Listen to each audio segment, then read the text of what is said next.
rekan-rekan sekalian, sahabat, teman-teman semuanya, dimanapun rekan-rekan berada, mudah-mudahan masih dalam lindungan Allah Subhanahu wa Ta'ala dan diberikan kelancaran semuanya. Amin. Di video kali ini saya ingin ngobrol, mungkin juga curhat pengalaman saya yang pernah mengantarkan orderan GoFood salah alamat. Bagaimana ceritanya? Yuk rekan-rekan bisa ikuti kelanjutan dari ceritanya.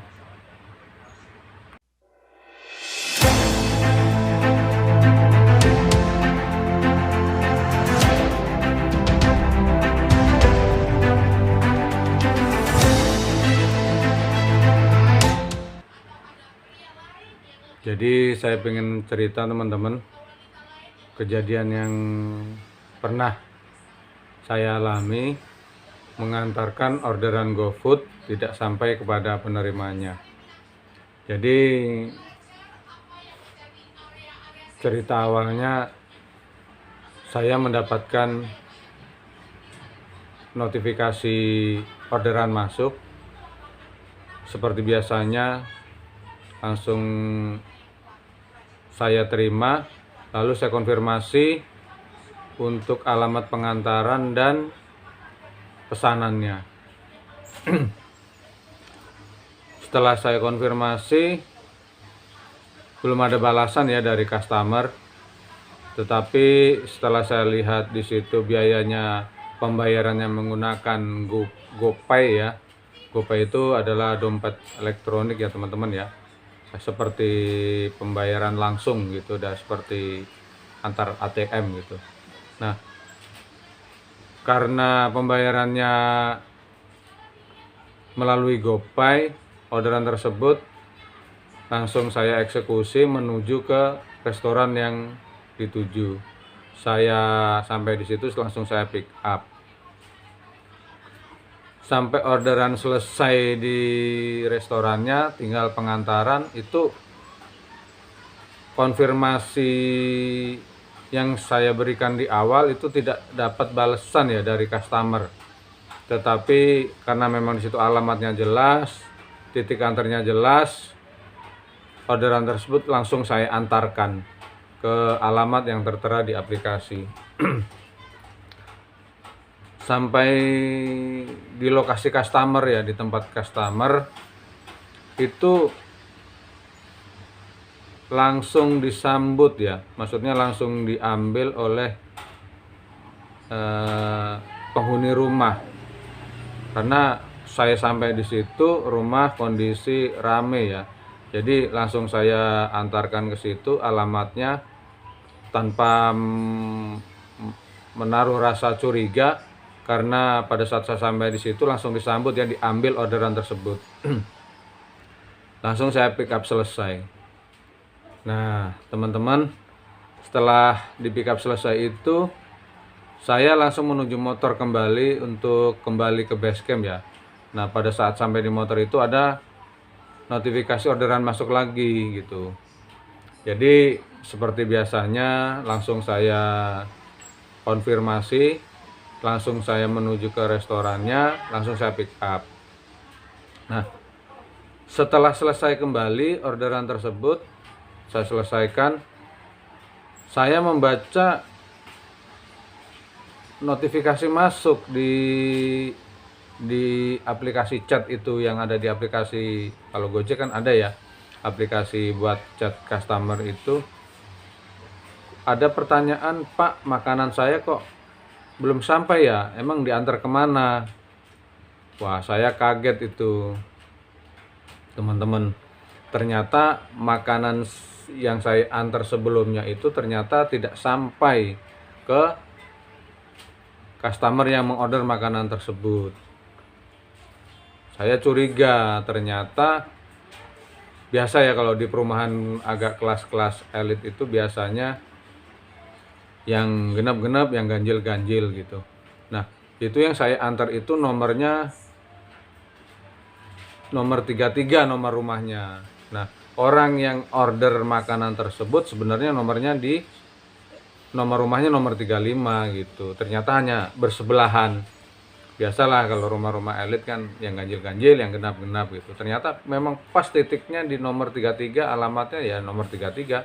Tapi ternyata yang order makanan tersebut rumahnya nomor 35. Karena udah ada selang waktu 40 sekitar kurang lebih 45 menit ya. Karena sudah ada jeda orderan masuk lagi. Jadi saya mau balik, saya mau ambil orderan tersebut, ya dalam pikiran saya mestinya udah dikonsumsi gitu. Jadi tidak jadi saya ambil gitu. Saya udah pasrah aja nunggu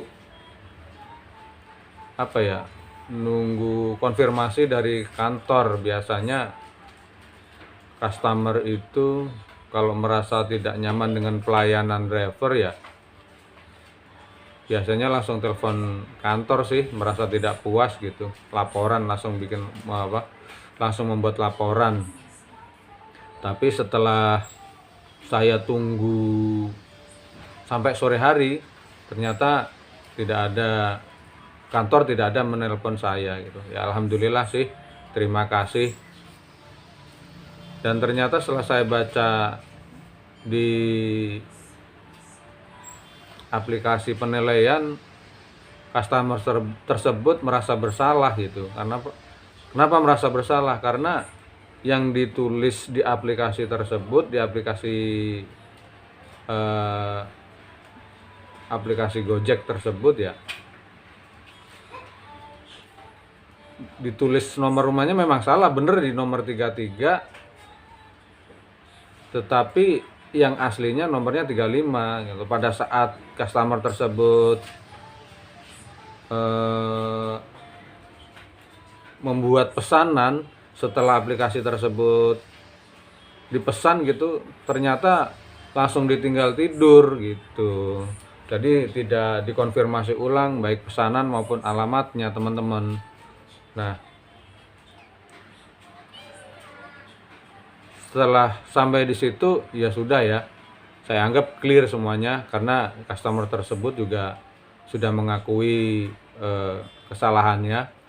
Jadi pada saat order makanan tersebut langsung ditinggal tidur tanpa konfirmasi ulang.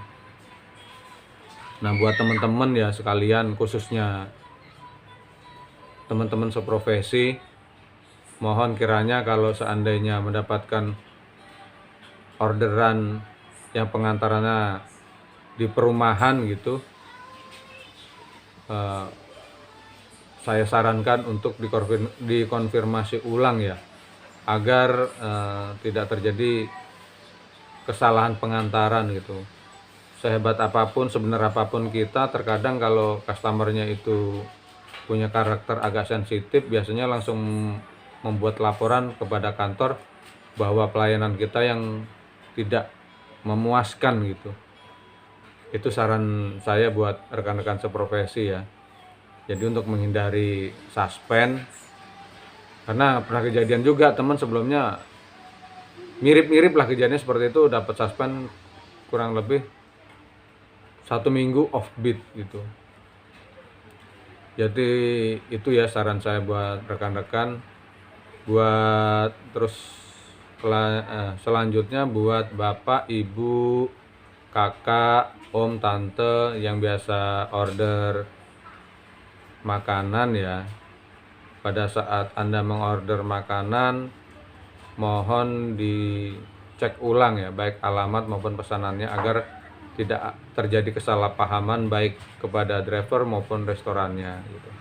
Karena dampaknya buat driver begitu besar ya, kalau terjadi kesalahan itu pasti drivernya yang rata-rata menjadi korban gitu. Dan satu hal, bila mana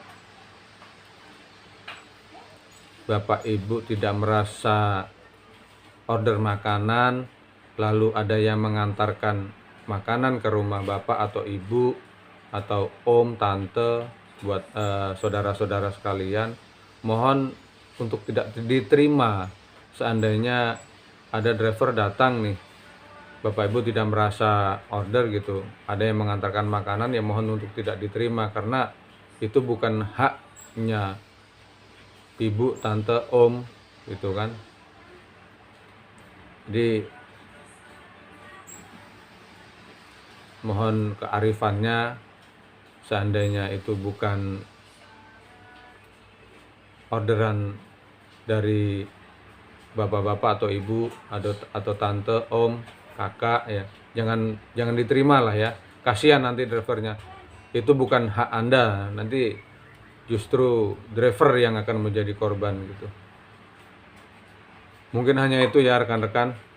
Saya berbagi cerita, berbagi pengalaman. Bila mana ada manfaatnya, ya silahkan diambil, yang tidak silahkan dibuang jauh-jauh. Itu hanya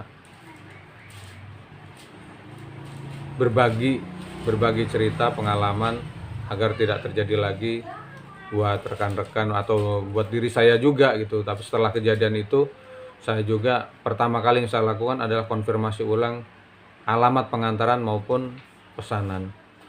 Terima kasih ya teman-teman atas perhatiannya. Itu saja, lain kali kita ngobrol lagi dengan tema yang lain. Assalamualaikum warahmatullahi wabarakatuh.